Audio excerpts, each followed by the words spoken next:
What's up, guys? Lazy Goldmaker here. Today we're going to take a look at another one of these Wrath profession previews. I should have done this a while ago. Inscription, because it's out already on the pre-patch. This is the new profession with Wrath. It's one of the best goldmaking professions in the entire game, particularly in Wrath Classic. So yeah, let's just dive in. So the first thing we'll look at here is the recipe types. The main one is all the glyphs. So glyphs are a completely new system in Wrath and with Inscription. They are consumables. I know that Wowhead says that they are permanently taught, but according to the profession preview from Blizzard, they're not permanently taught. You use them, you apply them to one of the glyph slots in your glyph UI, and then you get some form of effect, and you'll keep that effect forever, or until you swap out your glyphs. And they are, well, you're going to have three major glyphs that impact your damage, have significant impacts on your skills in terms of damage, utility, throughput, healing, output, whatever. And then you have the minor glyphs, which is more like small quality of life adjustments. So they give anything from like removing the reagent cost for certain abilities, or in some cases reducing the resource cost of abilities that are part of your rotation. So they're quite useful. It means that everyone is going to want to have three minor and three major glyphs at all times, and that makes them pretty profitable.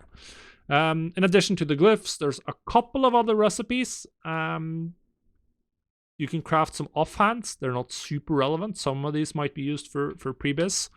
Then you have the Darkmoon cards. This is huge. I have a whole video on Darkmoon cards, so I'm going to put in a link in the video description. Definitely check that out. It's probably one of the most profitable recipes in the game.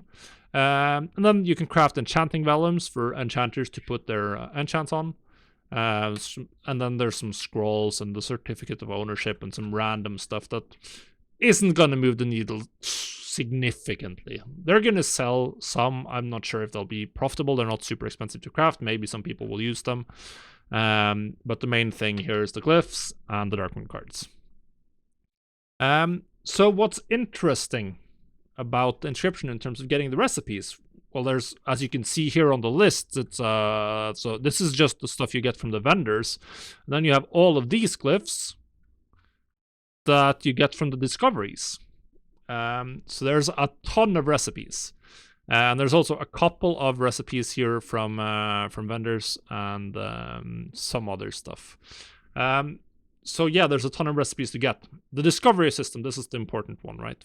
You have a minor inscription research and northern inscription research, and both of these are on separate 20-hour cooldowns, and you want to do these on cooldown. Every time you do that, you'll learn one of these recipes, and as you can see, there's a lot of recipes, so it's going to take you a lot of days to get all of them. You are really hoping for, particularly with the northern research, that gives you stuff that's useful at max level, various very strong major runes. You're really hoping you get one of the more in-demand ones, obviously, right? So for Death Knight, you're hoping you get Howling Blast, which I know is used, or Glyph of Obliterate, which just increases the damage of your Obliterate by 25%. And not something that isn't part of the main the main setup for the various classes, or you're just hoping you get for the most popular specs. You can't control it at all. You just have to do it every day, and then you start crafting the ones you have. The advantage, of course, of this from a gold making perspective is that if you're lucky and you get a great recipe early and no one else has it, then you're going to make a lot of gold. Now, in patch 3.1, they added the Book of Glyph Mastery, which was also added with a bunch of glyphs that you could only learn from the Book of Glyph Mastery. This was tradable on the auction house, dropped from anywhere. Not sure if this will be in at launch. I haven't seen beta enough. Down the line, though, you'll definitely want to get these, buy these out. They were very expensive when they were first introduced because they gave a lot of really, really strong glyphs that people wanted to get. So we'll just have to see if it's in at launch or not. Either way, this is something to keep an eye out for the next phase. Now, if you're not familiar with esports nutrition and you're someone like me who drinks some energy drinks when you're tired, or have to your kids have kept you up all night and you're trying to get in a good gaming session, then I'd suggest this brand. It's founded by Gingy of the World of Warcraft community, famed world first raider. which is one of the reasons why I wanted to partner with them, because they invest in World of Warcraft. They are from our community. So if you're interested in that, head over. There's a link in the description. You can get their ELX energy drinks. Tastes great. Or the IGF in-game food for a meal replacement, if that's what you're into. Sugar-free, no fillers. It's fantastic. Check it out. That's the recipes. Then we also have how Inscription works in terms of crafting. Well, you craft items by using inks. And to get the inks, you need the pigments. So for Moonglow ink, you need alabaster pigment. And the way you get pigment is by milling herbs. What does milling herbs mean? It's essentially the same as prospecting. You get an ability, it takes 5 herbs, it turns them into pigment.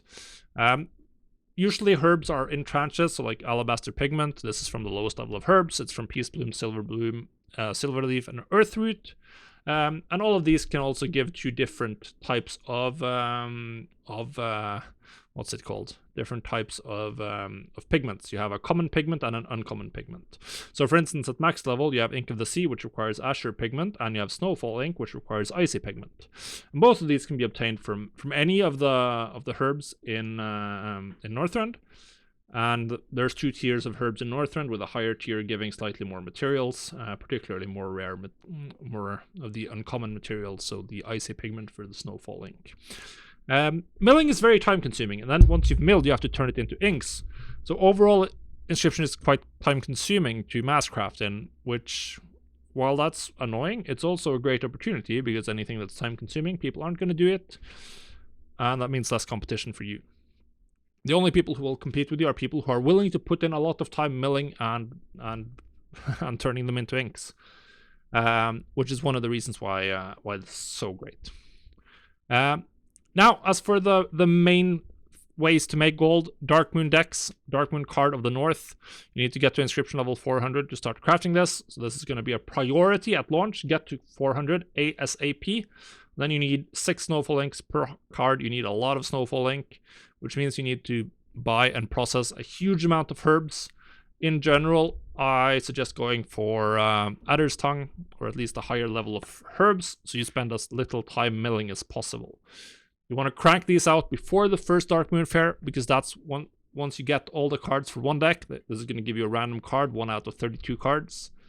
Once you get all 8 cards from one deck, you can turn them into the finished deck, which is a quest item. That will then, you turn that in for the actual trinkets, but you can only turn them in when the Darkmoon Fair is in town. So getting a lot of finished decks for the first Darkmoon Fair is going to be very, very important. This is probably going to be the most profitable recipe at launch, and you can get this with just a level 68 crafter. Just get to your trainer, get to skill level 400, and train this recipe from the trainer, and you're good to go. And you can do that with glyphs as well, which is the other main thing you can make gold with here. Glyphs. The general approach to glyphs is just craft 2, 3, 4, 5 of each. Keep them all on probably a separate banker, and then you just crank them out. You have them on your banker, you essentially use them, or you post them, you cancel them, repost. It's going to be very competitive because it's very low deposit costs. But demand is going to be huge. It's going to be huge already in the pre-patch, and it's going to be the same for forever, essentially. We referred to Wrath Launch. Original Wrath Launch has been called Glyphmas in the gold-making community for a long time. This was where I truly started getting into gold-making. In original Wrath, doing glyphs using quick auctions was an add-on back in the day. You will 100% need to use Trade Skill Master to do this effectively, because there's so many different items, impossible to keep track of manually.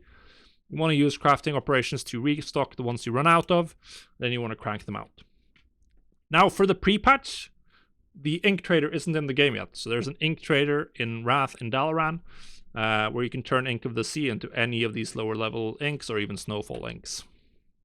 But that isn't in the game yet, so for the pre-patch you will have to target the specific inks you need for the recipes or the glyphs that people are going to buy in the pre-patch, and they are going to be using glyphs in the pre-patch, I can guarantee you that. So we're probably going to see, or probably have already seen, a lot of herb prices go absolutely ballistic.